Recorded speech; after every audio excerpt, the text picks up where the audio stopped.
అదే తప్పు మళ్ళీ ప్రాణాలు తీసింది. 40 మందిని కాళ్ళ కింద నలిగేలా చేసింది.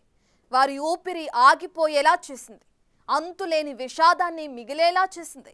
విజయ్ కార్నర్ మీటింగ్ ఇప్పుడు అనేక కుటుంబాల్లో వెలుగులను ఆర్పివేసింది. మరి ఈ తప్పెవరిది? ఈ మహా విషాదానికి బాధ్యత వహించేదెవరు?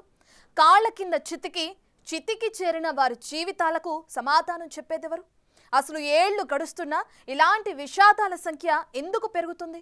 కరూరులో అసలేం జరిగింది?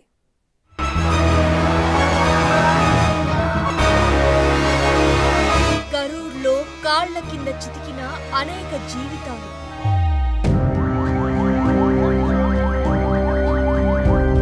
కొందరు మహిళలు,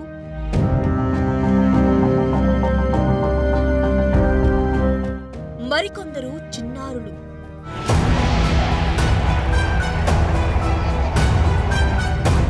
సమాధులను మిగిల్చిన అంతులేని జనసంద్రం.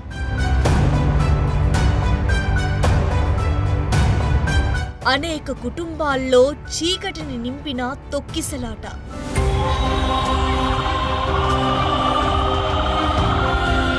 జయ జయ ధ్వానాలు ఓవైపు, అంతులేని ఆర్ధనాదాలు మరోవైపు. కాళ్ల కిందే నలిగిపోతున్న ఏం చేయలేని పరిస్థితులు.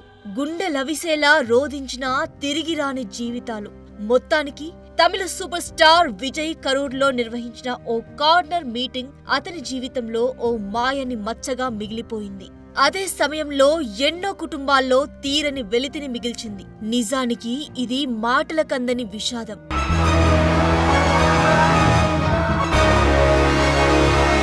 అసలెందుకు ఈ తొక్కిసలాట జరిగింది? ఇప్పుడు దీనిపైనే అనేక అనుమానాలు, విమర్శలు, కొత్త ఆరోపణలు తెరపైకి వచ్చాయి. ఈ తొక్కిసలాట పాపం టీవీకే పార్టీ అధినేత విజయ్దేనా? ఎందుకీ ప్రశ్న అంటే, ఈ కార్నర్ మీటింగ్ మధ్యాహ్నం జరగాలి, కానీ రాత్రి వరకు జరగలేదు. కారణం, ఈ మీటింగ్ కు విజయ్ 7 గంటలు ఆలస్యంగా వచ్చాడు. ఇక మరో విషయం, ఈ మీటింగ్ కు 10,000 మంది వస్తారనుకున్నారు, కానీ అనూహ్యంగా ఈ సంఖ్య 30,000కు చేరింది.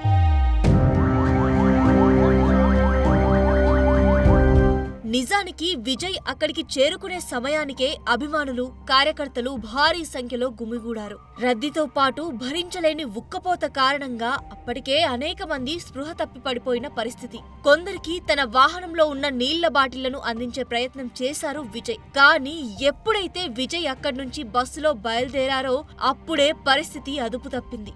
ఉదయం నుంచి ఎండలో ఉండి మాడిపోయిన జనం ఒక్కసారిగా అక్కడి నుంచి కదిలారు. విజయ్ ని స్పష్టంగా చూడాలని గోడలు, చెట్లు ఎక్కిన వాళ్లు కిందికి దూకారు.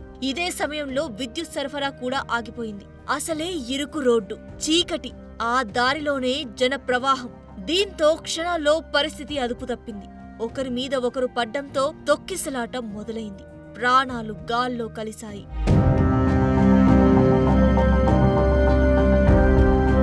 నిజానికి అక్కడ సెక్యూరిటీలో ఉన్నది కేవలం 500 మంది పోలీసులు. వచ్చిన అభిమానుల సంఖ్యేమో 30,000 వరకు ఉంది.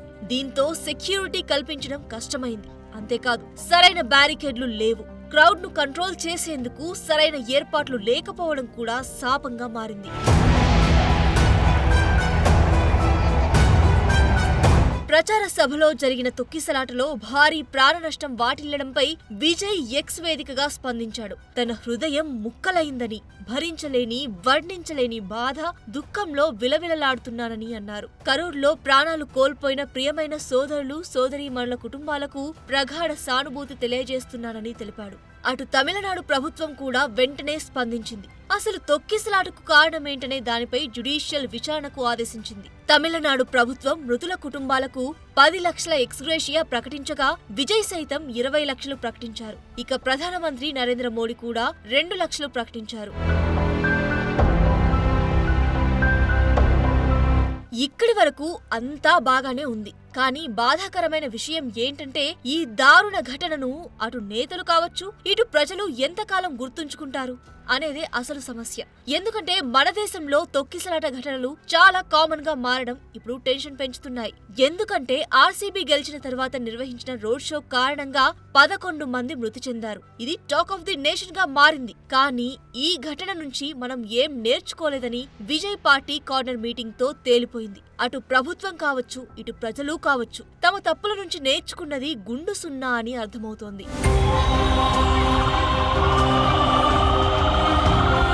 క్రికెట్ స్టార్లు, ఫిలిం స్టార్లు, ఆధ్యాత్మిక ప్రవచనాలు, ఊరేగింపులు, రోడ్ షోలు ఇవంటే మన జనాలకు ఓ పిచ్చి పూనకాలు వచ్చేస్తాయి.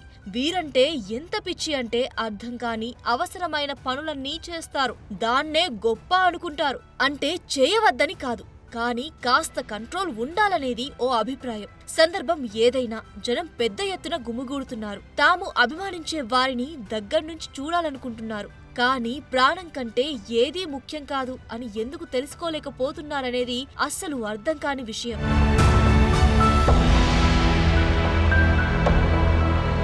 నిజానికి జనాల ఈ వీక్నెస్ ను కూడా నేతలు, స్టార్స్ ఉపయోగించుకుంటున్నారు. భారీగా జనం వస్తేనే తమకు క్రేజ్ అనుకుంటున్నారు. అవసరమైతే జన సమీకరణ చేస్తున్నారు. తమ సభకు ఎంతమంది జనం వచ్చారో చూడండి అంటూ గర్వంగా చెప్పుకుంటున్నారు. నేతలు కూడా దీన్ని ఓ అసెట్ గా భావించడం ఇప్పుడు ప్రజల ప్రాణాలపైకి వస్తోంది.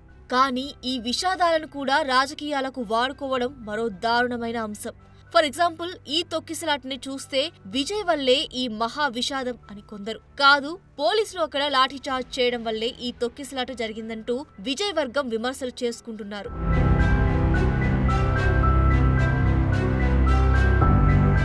ఏది ఏమైనా ఇప్పటికీ ఓ ప్రశ్నకు సమాధానం దొరకడం లేదు.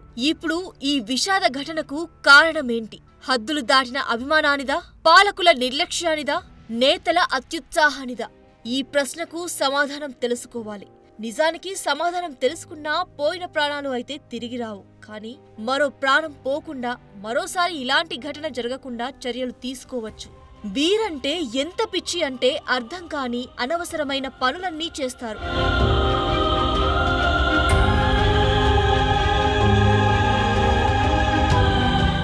అతి సర్వత్రా వర్జయేత్ అంటారు పెద్దలు. ఇది ముమ్మాటికి నిజమే అని తెలిపే ఘటనలు అనేకం.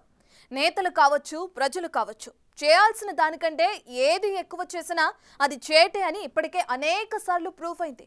చరిత్ర పేజీలను కాస్త వెనక్కి తిప్పితే కనిపించే దారుణాలు అనేకం. కానీ ఈ పాఠాల నుంచి మనం నేర్చుకున్నదేంటి, మార్చుకున్నదేంటి? ఇప్పటికీ ఇలా అన్యాయంగా ప్రాణాలు పోవడానికి కారణాలేంటి? ఈ తప్పులు జరగకుండా ఉండేందుకు చేయాల్సిందేంటి?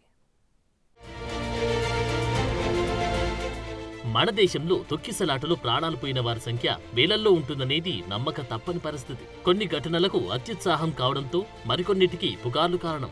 ఈ ఏడాది మేలో లైరాయిదేవి ఆలయంలో 7, ఫిబ్రవరిలో ఢిల్లీ రైల్వే స్టేషన్లో 18 మంది, మహాకుంభమేళాలో జరిగిన తొక్కిసలాటలో 30 మంది, తిరుపతిలో జరిగిన తొక్కిసలాటలో 6 మృతి చెందారు. ఈ ఏడాది జరిగిన తొక్కిసలాటలో మృతి చెందిన వారి సంఖ్య 80 కంటే ఎక్కువ. ఇక హిస్టరీలోకి వెళ్తే మరణించిన వారి సంఖ్య మీకు టెన్షన్ పుట్టిస్తుంది. సంధ్యా థియేటర్ తొక్కిసలాట ఘటనలో ఒకరు. 2024 ఆగస్టులో బీహార్లో జరిగిన తొక్కిసలాటలో 7. అదే ఏడాది జులైలో జరిగిన బోలేబాబా సత్సంగ్లో 100 మందికి పైగా. 2021 జనవరి 1న వైష్ణోదేవి ఆలయంలో 12 మంది. 2017 సెప్టెంబర్లో ముంబై స్టేషన్ తొక్కిసలాటలో 33 మంది. 2017 గోదావరి పుష్కరాల్లో 27 మంది. 2014 దసరా వేడుకల్లో 32 మంది. 2013 నవరాత్రి వేడుకల్లో మధ్యప్రదేశ్లో 115 మంది. 2012 బీహార్లో ఛత్ పూజా సమయంలో 20 మంది. 2011లో హరిద్వార్లో 20 మంది. అదే ఏడాది శబరిమలలో 104 మంది. 2008లో రాజస్థాన్లో 250 మంది. అదే ఏడాది మరో ఘటనలు 162 మంది. 2005లో మందారాదేవి ఆలయంలో జరిగిన తొక్కిసలాటలో 340 మంది. వీరంతా తొక్కిసలాటలో మృతి చెందిన వారి. ఇప్పుడు చెప్పండి, అనాదిగా డేట్లు మారుతున్నాయి, కానీ ప్రజలు ఫేట్లు మాత్రం మారడం లేదు. ఈ ఘటనల నుంచి ప్రజలు నేర్చుకున్నది ఏంటి? పాలకులు గమనించింది ఏంటి? ఘటన జరిగిన తర్వాత 4 రోజులు హడావిడి చేయడం, ఆ తర్వాత మర్చిపోవడం ఇప్పుడు కామన్ గా మారింది. ఇలా ప్రాణాలు పోయే అంశం కూడా కామన్ గా మారడమే ఇప్పుడు ఆందోళన కలిగిస్తోంది. నిజానికి మన దేశంలో ఏదైనా ఈవెంట్ జరుగుతుంది అంటే ఎగబడి చూడడం కామన్. ఇలా జనాలు భారీగా వచ్చినప్పుడు ఒక తప్పుడు సమాచారం చాలు కొంపలు ముంచడానికి, ప్రాణాలు పోవడానికి. తొక్కిసలాటలు జరిగినప్పుడు ప్రమాదానికి సగం కారణాలు వదంతులే అనేది నమ్మలేని నిజం. విషయమేంటో తెలుసుకునే కంటే దాన్ని వ్యాప్తి చేయడంలోనే మనం బిజీగా ఉంటాం. అది నిజమా అబద్ధమా అని తెలుసుకునేసరికి అందరికీ క్షణాల్లో వ్యాపిస్తుంది. దీంతో పరుగులు తీయడం, ఆందోళన చెందడం, పట్టు తప్పి పడిపోయారా ఇక అంతే సంగతి. కాళ్ల కింద జనం ఉన్నారని కూడా చూసేవారుండరు. తొక్కుకుంటూ వెళ్లడమే. చివరికి ఊపిరాడక గాయపడి ప్రాణాలు విడవడం తప్ప మరో ఛాన్స్ ఉండదు.